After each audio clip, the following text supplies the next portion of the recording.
तो ट्रेनिंग तो एक इंजीनियर फार्मर बन गया जी। काफ़ी कुछ झेला होगा आपने, बहुत कुछ काफ़ी कुछ सुनने को मिला होगा। कुछ थोड़ा बताएं दर्शकों को ताकि उनका हौसला बढ़े। जी सर, बहुत कुछ सुनने को मिला है कि पढ़ के क्या किया नहीं किया, ये गॉड फार्मिंग बहुत कुछ मैंने फेस किया है सर। लेकिन अब जब सक्सेस हो गया तो अब सबके मुंह बंद हो गए है सर। हम आज मिथिला में आ चुके हैं, मिथिला की जमीन पे आ चुके हैं। मिथिला में एक ऐसे किसान के पास आ चुके हैं जिन्होंने आज से लगभग कई साल पहले एक निर्णय लिया कि हमें ये काम करना है, और वो निर्णय था बकरी पालन का, गॉड फार्मिंग का। और गॉड फार्मिंग में सक्सेस होने का टिप्स आज वही देंगे क्योंकि वो आज सक्सेस है। और इस गॉड फार्म में इतनी बकरियां हैं जिसे हम तो उंगली पर भी गिन नहीं पाएंगे। साथ ही एक ऐसा जानवर भी है जो बिहार में पहली बार किसी फार्म हाउस पर देखने को मिला है। तो वीडियो में अंत तक बने रहिएगा। हो सकता है ये वीडियो आपके लिए एक नया एम्प्लॉयमेंट का, रोजगार का अवसर लेकर आए। तो चलिए हम उस किसान का स्वागत करते हैं अपने इस ग्रो सेल्फ यूट्यूब चैनल पे। फ्रेम के अंदर एंट्री मार चुके हैं। नाम अनस है और ये दरभंगा जिले के रहने वाले हैं, खास करके दरभंगा शहर के ही रहने वाले हैं। बाकी डिटेल इनसे पूछते हैं। अनस सर, आपका स्वागत है हमारे यूट्यूब चैनल पर। सर स्वागत है आपका भी हमारे न्यू मिथिला गोट फार्म पे sir. New Mithila god farm इनके फार्म का नाम है।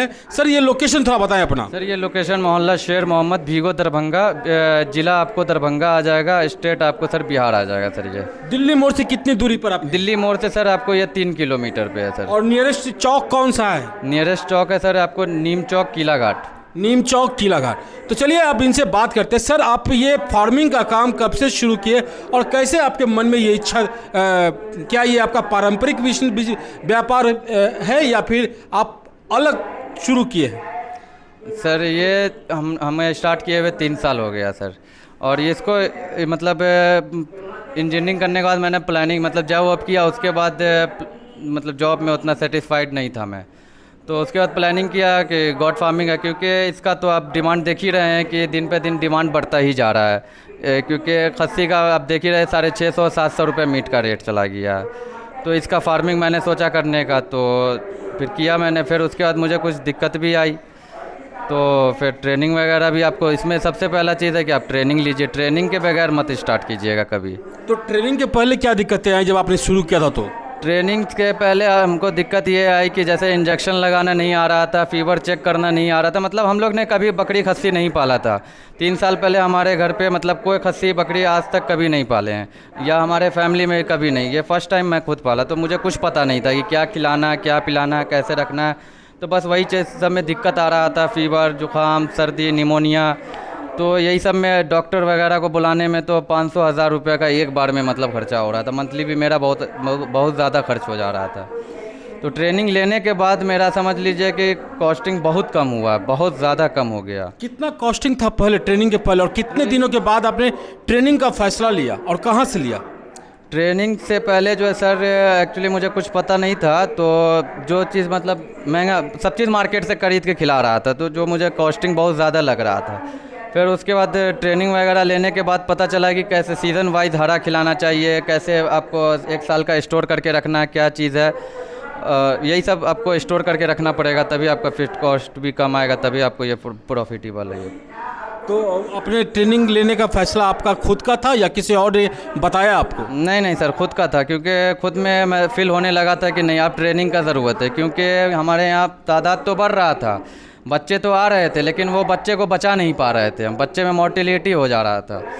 तो बस यही मसला था। तो फिर ट्रेनिंग लिया, उसके बाद फिर मुझे कोई मसला नहीं हुआ। अभी बच्चा सारा ट्रेनिंग के बाद हमारे यहाँ का मतलब एक बच्चा भी मोर्टेलिटी नहीं हुआ अभी तक। ट्रेनिंग के बाद एक ही बच्चा रहे? और ट्रेनिंग के पहले? ट्रेनिंग के पहले लगभग मेरा 15 से 16 बच्चा मर गया।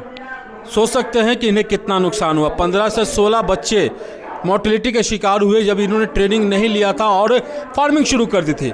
और जब ट्रेनिंग लिया तो आप अभी तक एक भी नहीं बच्चे। कितना दिन पहले ट्रेनिंग लिया था सर? ट्रेनिंग सर मुझे हो गया 2 साल हो गया सर लिए हुए। 2 साल, यानी कि 1 साल आप काफ़ी कष्ट में? हाँ, 1 साल मुझे बहुत कष्ट हुआ, बहुत ज़्यादा। तब जाके उमेश सर से मतलब ट्रेनिंग लिया, तब उसके बाद कोई दिक्कत नहीं आया। कौन कौन सी प्रजातियाँ बकरियाँ आप रखे हुए हैं? अभी हमारे पास सर सबसे ज़्यादा तो हमारे पास बरबरी बड़बड़ी। जी, क्योंकि बरबरी का अपने अपने बिहार में अभी ज़्यादा डिमांड है, तो अभी बरबरी पे ही अपना फार्मिंग चल रहा है।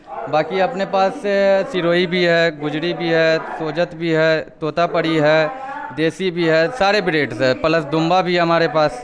दुम्बा। जी दुम्बा तो काफ़ी महंगा ब्रीड है। जी जी जी जी, वो महंगा ब्रीड आता है सर, क्योंकि ये तुर्की का ब्रीड होता है सर। जी, इसलिए वो कॉस्टली है। दुम्बा की खासियत क्या है? खासियत सर उसका वो बैक साइड पे सर वो चर्बीदार जो होता है, वो चीज़ के वजह से लोग लाइक करते हैं, प्लस बाहर का चीज़ है, हेवी वज़न लेते हैं वो जानवर, प्लस खूबसूरत भी होता है। मुझे लग रहा है कि बिहार में शायद आपके पहला फार्म हाउस है जहाँ पे दुम्बा है। जी जी सर, बिहार में सर पहला ये अभी है, और अभी प्लानिंग चल रहा है सर इसका कि इसका भी फार्मिंग करने का सर। अभी कितना है? अभी सर देखिए 2 था, जिसमें से मैंने अभी एक फ़ीमेल हटा दिया था, क्योंकि उस टाइम मेरे पास वो लोडेड थी, तो मतलब इसलिए उस टाइम हटा दिया, क्योंकि उस टाइम मेल छोटा था, 3 महीने का था।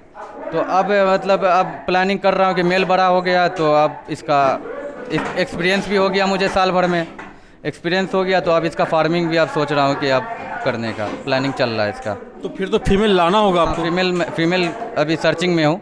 सर्च में है? जी जी। तो बिहार में तो नहीं मिलेगा? नहीं सर, बिहार में ये नहीं मिल पाएगा सर। नहीं मिल पाएगा। कितने मेल है आपके पास बकरे हैं और कितने फीमेल है आपके पास, और कितने बच्चे हैं? बच्चे तो अभी हमारे फार्म पे सर 20 पीस है। ठीक है, और उसके बाद ये ब्रीडर हमारे पास अभी 4 से 5 पीस ब्रीडर है, और खस्सी में हमारे पास 20 पीस खस्सी है सर। और बकरियाँ सर हमारे पास 50 पीस है। प्रजाति कौन सा है? बरबरी सबसे ज़्यादा सर हमारे पास बरबरी है। सबसे ज़्यादा बड़बड़ी है। तो एक चीज़ बताइए, ये जो आप मेल बकरे रखे हुए हैं, तो ये क्या कुर्बानी के ख्याल से रखे हुए हैं, सेल भी करते हैं, या फिर आप अपने फार्म की शोभा के लिए रखे हुए हैं? नहीं सर, ये मैं जो है ना हर साल मतलब तैयार करता हूँ कुर्बानी के लिए, क्योंकि अपने यहाँ मतलब डिमांड ज़्यादा है कुर्बानी पे, तो खस्सी मैं तैयार करता हूँ साल भर। मतलब कि लोग आते हैं आपके पास? सर हमारे पास बहुत डिमांड है, इतना रहता है कि मतलब डिमांड पूरी नहीं कर पा रहे हैं हम। तो अगर आपसे कोई अगर मांगे, खरीदना चाहे, कांटेक्ट करे, तो आप क्या बाहर दरभंगा के अलावा और कहाँ कहाँ इसको भेज सकते हैं? सर हम all over India sir transport करते हैं सर। हमारा सर झारखंड, उसके बाद आपको यूपी तक भी गया है, लखनऊ भी भेजे हैं हम, कोलकाता भी हमारा माल जाने वाला है सर। कोलकाता भी माल जाने वाला है। तो अभी तक का अनुभव, 3 साल का अनुभव क्या कहता है? बहुत लोग आ रहे हैं बकरी पालन में और फेल हो जा रहे हैं, तो उनके फेल होने की वजह क्या है? सर वजह वही है सर कि सबसे पहला चीज़ वो गलती कर रहे हैं कि ट्रेनिंग नहीं ले रहे हैं। ठीक है, और दूसरा चीज़ आपको ये वैक्सीनेशन नहीं कर रहे होंगे। तीसरा चीज़ आपको ये साल भर का खाना एक साथ स्टोर नहीं कर रहे होंगे, तो वो फिर कैसे प्रॉफिटेबल होगा। और उसके बाद जब तक वैक्सीन नहीं करेंगे तो जानवर आपका बचेगा कैसे? वैक्सीन कीजिएगा तभी आपका जानवर बचेगा। 1-2 तो आपको ऐसे ही चल जाएगा, लेकिन अगर झुंड में रखिएगा, वैक्सीन 100% आपको देना पड़ेगा। बिना वैक्सीन के आपको फार्मिंग सक्सेस है ही नहीं। जो भी आज तक किए हैं बिना वैक्सीन का, उसका आज तक सक्सेस नहीं है फार्मिंग। आप सारा वैक्सीनेट करके रखते हैं? 1 साल तक तो हम खुद बिना वैक्सीन के चले, तो हमको खुद प्रॉब्लम आ रहा था कि एक बार रह रहे क्या हो रहा, नहीं हो रहा, मर जाए। अच्छा, मतलब हाँ, अचानक से मर जाए। पेट का क्या बीमारी आ रहा है, वो ईटी, पता नहीं था कि ईटी क्या हो रहा है, अचानक से मर जाए। तो वही चीज़। आपसे अगर कोई डिमांड करेगा तो बकरे या बकरियों को सेल भी कर सकते हैं, और कुर्बानी के लिए भी? जी जी, बकरियां हमारे पास सेल के लिए, जो जिन फार्मर को चाहिए अगर, तो मेरे पास बच्चे हैं, वो उनको मैं प्रोवाइड कर सकता हूं। और खस्सी हमारे पास तैयार किए हुए हैं कुर्बानी के लिए, वो भी सेल के लिए है। आपके पास काफ़ी तगड़े तगड़े ब्रीडर दिख रहे हैं, तो वो ब्रीडर आप सेल के लिए रखे हुए हैं या फिर अपने फार्म की शोभा के लिए? सर ब्रीडर तो अभी सेल के लिए है एक्चुअली, क्योंकि मेरा सारा बकरी इससे अभी लोड हो गई है, तो अभी तो इसको रख कर खिलाना तो अभी हमारे लिए लॉस का है। तो अगर ये सेल होगा तो मैं इसको सेल करूँगा। अभी आप क्रॉस ब्रीड पे काम कर रहे हैं, ओरिजिनल ब्रीड पे काम कर रहे हैं, या फिर दोनों पे काम कर रहे हैं? सर मैं ओरिजिनल पे भी काम कर रहा हूँ और क्रॉस ब्रीड पे काम कर रहा हूँ। क्रॉस ब्रीड किस पे कर रहा हूँ? वो देसी पे कर रहा हूँ जी। और ओरिजिनल बरबरी से क्रॉस करवा रहा हूँ मैं। बरबरी से जी, क्योंकि देसी का देसी से क्रॉस करवाने पे हमको अच्छा रिजल्ट नहीं आ रहा है, तो इससे हम बरबरी से क्रॉस करवा रहे हैं, तो मुझे अच्छा रिजल्ट मिल रहा है। वेट गेनिंग हाँ, वेट गेनिंग बहुत अच्छा आ रहा है। अच्छा, स्टॉल फीड और जो हरा चारा है वो आप किस पे कर रहे हैं? सर स्टॉल फीड पे हम रखे हैं सर। हरा चारा जो है वो काट कर ला के देते हैं, जैसे हो गया गुल्लर का पत्ता हो गया, आपको बरहल का पत्ता हो गया, कटहल का पत्ता हो गया, ये आपको जलेबी का पत्ता हो गया, ये सब खिलाते हैं। और उसके बाद नेपियर लगाए हुए हैं। नेपियर भी आपको हफ्ते में 2 से 3 दिन, वो नेपियर भी एक टाइम खिला देते हैं और एक टाइम आपको या हरा खिला देते हैं। मतलब आपको पर डे एक बार हरा खिलाना ज़रूरी है। या पत्ता खिलाइए या फिर ये नेपियर हरा खिलाइए आप। अच्छा, तो नेपियर अभी आपने नहीं नेपियर भी कर रखा है। बोले नहीं कि मतलब 3 दिन में 4 दिन में पत्ता खिलाता हूँ, उसके बाद फिर नेपियर भी चलाता हूँ मतलब जी। तो एक इंजीनियर फार्मर बन गया जी, काफ़ी कुछ झेला होगा आपने, बहुत कुछ काफ़ी कुछ सुनने को मिला होगा। कुछ थोड़ा बताएं दर्शकों को ताकि उनका हौसला बढ़े। जी सर, बहुत कुछ सुनने को मिला है कि पढ़ के क्या किया नहीं किया, ये गॉड फार्मिंग बहुत कुछ मैंने फेस किया है सर। लेकिन अब जब सक्सेस हो गया तो अब सबके मुंह बंद हो गए हैं सर। बात सही है फ्रेंड्स, अगर आप सफल होते हैं किसी काम को करते हुए तो लोग उसको आपकी प्रेरणा स्रोत मानते हैं। लेकिन अगर उसी काम में आप असफल होते हैं तो लोग आपको उपदेश देना शुरू कर देते हैं। हर चीज़ में ये लागू होता है। सफलता हर कोई चाहता है कि आप सफल हों और सफल होकर के कोई भी काम करें, और इसका उदाहरण है अनस भाई। तो अनस जी, आपने काफ़ी कुछ से बताया है। उम्मीद है कि जो दर्शक हैं जो देश विदेश में देख रहे हैं आपको, वो काफ़ी लाभान्वित होंगे। थोड़ा सा एक बार उनको मोरल बूस्ट कर दीजिए। बस सर देखिए, मैं बस इतना ही कहना चाहूँगा, अगर फार्मिंग स्टार्ट करना चाह रहे हैं तो बिना ट्रेनिंग का ना करें। बिना ट्रेनिंग का कीजिएगा तो आपका शौक़ ख़त्म हो जाएगा ये चीज़ फार्मिंग का, फिर आप फार्मिंग नहीं कर पाइएगा। इसलिए पहले ट्रेनिंग लीजिए, फिर वैक्सीनेशन का कीजिए, उसके बाद ही आप फिर फार्मिंग के इसमें आइए सर। और पहले आप पता कर लीजिए कि आपके क्षेत्र में कौन सा आपको ज़्यादा मतलब डिमांड चल रहा है, आप उस पर कीजिए, मार्केट के हिसाब से काम कीजिए। मार्केट के हिसाब से काम हाँ। कीजिए। तो ट्रेनिंग वेनिंग कहने वालों की बातों पे ध्यान मत दीजिए।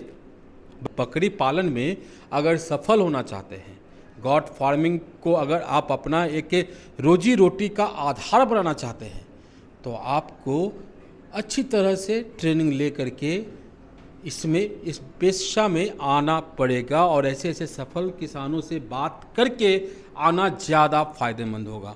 तो चलिए, मुझे लगता है कि आपको इस वीडियो से काफ़ी कुछ सीखने को मिला होगा, और दुम्बा कैसा लगा हमें ज़रूर बताइएगा। अनस जी, आपने हमें समय दिया उसके लिए आपका बहुत बहुत आभार। सर आपका भी बहुत बहुत धन्यवाद सर। तो फ्रेंड्स, वीडियो कैसा लगा हमें बताइएगा। दरभंगा की ज़मीन से हम आपका अभिनंदन करते हैं और आशा करते हैं कि आप मेरे चैनल को, वीडियो अच्छा लगा होगा तो वीडियो को लाइक करेंगे, शेयर करेंगे, सब्सक्राइब करेंगे हमारे चैनल को। तो फिर मिलेंगे किसी और नए अपने साथ। का प्यार नमस्कार, जय हिंद।